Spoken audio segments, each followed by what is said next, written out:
ये थी क्लासे 7B, स्कूल की सबसे शरारती क्लास। यहाँ पढ़ाई से ज्यादा शोर शराबा होता था।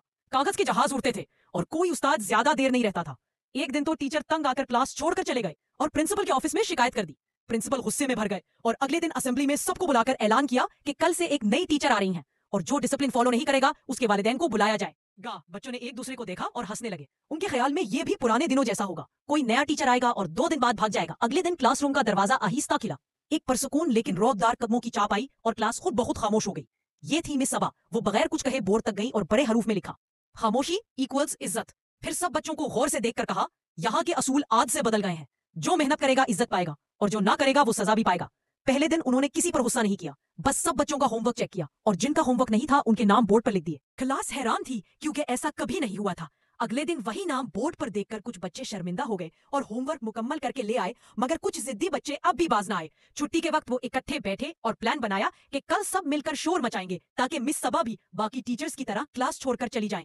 अगले दिन जैसे ही मिस सबा आई, एक लड़के ने हंसी दबाकर आवाज निकाली। मिस सबा फौरन रुकी, उसका नाम लिया और कहा, आज तुम सब के सामने टेस्ट दोगे। क्लास में खामोशी छा गई। लड़का खड़ा हो गया लेकिन एक भी जवाब न दे सका। सबके सामने शर्मिंदा होकर बैठ गया। उस दिन के बाद क्लास ने महसूस किया कि ये उस्ताद खेलने नहीं आई है, ये वाकई संजीदा है। मगर शरारतें अभी खत्म नहीं हुई। अगले दिन बच्चों ने चौक छुपा दिया और डिस्टर गायब कर दिया। मिस सबा ने गुस्सा नहीं किया, बस कहा, कल सरप्राइज होगा। बच्चे समझे शायद वो डर गई हैं, लेकिन अगले दिन पूरे क्लास का सरप्राइज टेस्ट हुआ। जिन्होंने सबक याद किया था उन्होंने अच्छे नंबर लिए और बाकियों के नाम लिस्ट बनाकर स्कूल के नोटिस बोर्ड पर लगा दी गई। अब बच्चों को एहसास होने लगा कि ये सख्ती मजाक नहीं, हकी। चंद बच्चों ने पढ़ाई शुरू कर दी, होमवर्क वक्त पर करने लगे और खामोश बैठने लगे।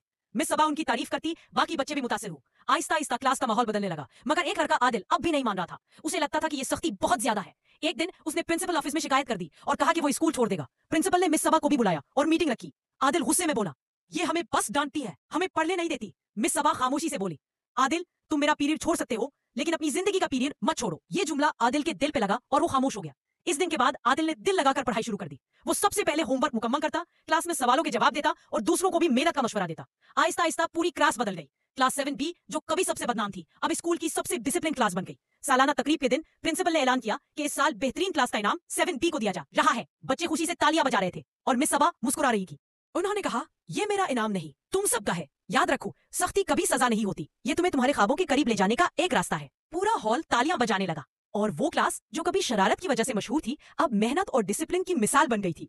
और अगर आपको ये कहानी पसंद आई हो तो लाइक करें, दोस्तों के साथ शेयर करें और हमारे चैनल को सब्सक्राइब करें ताकि आपको ऐसी मजीद सबक आमोज कहानियां वक्त पर मिल सके।